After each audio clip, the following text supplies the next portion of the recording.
Mimi by the way mwanzoni kabisa sikuamini Rapex hata kidogo.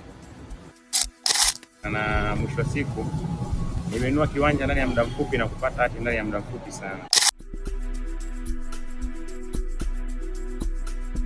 Bwana, unajua tunaponunua kiwanja kwanza ukopo kijana, kuna namna mambo gharama mengi sana, unafikiria vitu vingi sana.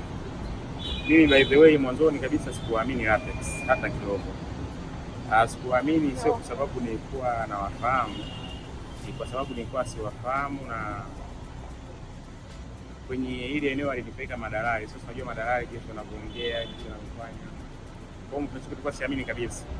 Ila baadaye waliponiambia tufike ofisini kwao, wale madalali waliniambia mtu wapeleke kwenye hiyo ofisi. Nadhani kwamba ushawishi mkubwa niliupata baada ya kufika ofisini, kwa sababu jamaa walinielezea mambo mengi ambayo yanahusiana na ardhi.